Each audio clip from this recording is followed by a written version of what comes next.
गठन तो कर दिया है और गठन करके यहाँ से लेकर वहाँ शिफ्ट कर रहे हैं। बंगाल की तरह तत्परता दिखानी चाहिए। बंगाल गवर्नमेंट जिस रूप से उस एरिया में भी जो पहाड़ का हमारा श्रृंखला है, यहाँ से लेकर अयोध्या पूरी पहाड़ श्रृंखला से लेकर दलमा तक, ये पूरा एक रेंज माना जाता है, हाथी का रेंज माना जाता है। चूँकि इन चीज़ों को मैं बहुत नज़दीक से देखा हूँ, वहाँ पर जिस तरह से एक्टिव होकर उनके वर्कर काम करते हैं, उनके पदाधिकारी काम करते हैं, वहाँ के जो लोग हाथी भगाओ दल के सदस्य हैं, वो हमारे स्वर्णरेखा के बॉर्डर पर बैठे रहते हैं। एक तनिक सूचना पर सीधे पूरी टीम के साथ आ जाते हैं और कभी भी कोई उल्टी या बड़ी खबर आपको बंगाल आसपास में नहीं मिलेगा। यहाँ की तत्परता का पूर्व जो होनी चाहिए यहाँ खासकर डिपार्ट की, वो बिल्कुल खाना पूर्ति की तरह है। कोई घटना घटे वो पहुँचेंगे, सरकार का मुआवजा देंगे और नुकसान झेलेंगे किसान और आमजन। यही हो रहा है। सरकार की लापरवाही है और सरकार को उस तरह से नए कई तरह की चीज़ें आ रही है। इसको जानकारी के ऐप के माध्यम से भी कभी देखा था, मैं बोला ऐप छोड़ो, उसकी सूचनाएं हाथी का कहाँ प्रवास कर रहा है, किशोर निकल रहे हैं, इसको लेकर कोई इनका विजिलेंस इस रूप से काम भी नहीं करता है।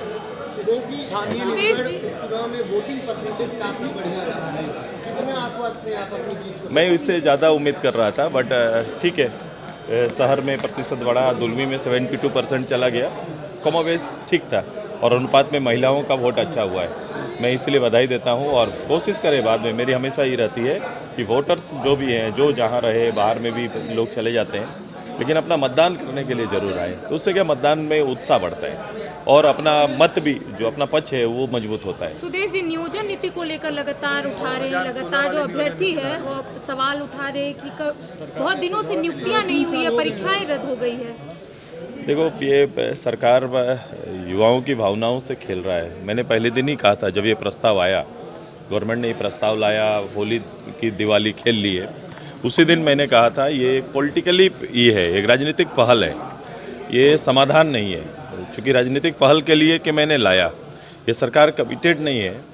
अगर ऐसा होता तो प्रथम जब इस प्रस्ताव आता, आपने देखा इसी हाउस में, चूँकि आप जहाँ पूछ रहे हैं, हम सब लोग उस दिन निकले और बोले कि इस पे बहस होना चाहिए। इतना बड़ा इशू अपने पॉलिटिकल दल के नेताओं के बीच में अगर वाद विवाद ना हो, उनका बात रखा ना जाए प्लेटफॉर्म में, तो अनुचित है। और अनुचित रूप से ही सीधे सीधे लाए प्रस्ताव और सीधे मुख्यमंत्री प्रस्ताव लाते हैं और स्पीकर साहब पास करते हैं और ले जाते हैं। और अंततः देखो, जो होना था आज हो गया। 3 साल से नौजवान जो तैयारी कर रहे थे, कहीं ना कहीं एक उम्मीद के साथ कि राज्य के अंदर नियोजन नीति अपनी बनेगी, स्थानीय नीति बनेगी और उस आधार पर मौका मिलेगा, तो कई लोगों का सपना पूरा हो सकता था। लेकिन इन्होंने अनदेखी की और देखो आप फिर वापस आ गए हैं। अब फिर से कौन सा नया ड्रामा, कौन सी नई पॉलिटिक्स लेके आते हैं, हम इंतजार कर रहे हैं। बाहरियों की बात करें मुख्यमंत्री हेमंत सोरेन की, बाहरियों की वजह से झारखंड के अभ्यर्थी पॉलिटिकल ड्रामा है उनका पॉलिटिकल ड्रामा है। पूर्व में 40 साल के पूरे झारखंड मुक्ति मोर्चा की राजनीति को देख लो, तो जिस बात को बोल रहे हैं उसके इर्द गिर्द कौन लोग हैं और बाहरी का उनका कंसेप्ट क्या है, और अगर ऐसा है तो उनके हर कदम में वो चीज़ें दिखनी चाहिए, लेकिन ये चीज़ दिखाई नहीं देता है। चुनाव से पहले रामगढ़ में जो भी मतलब डेवलप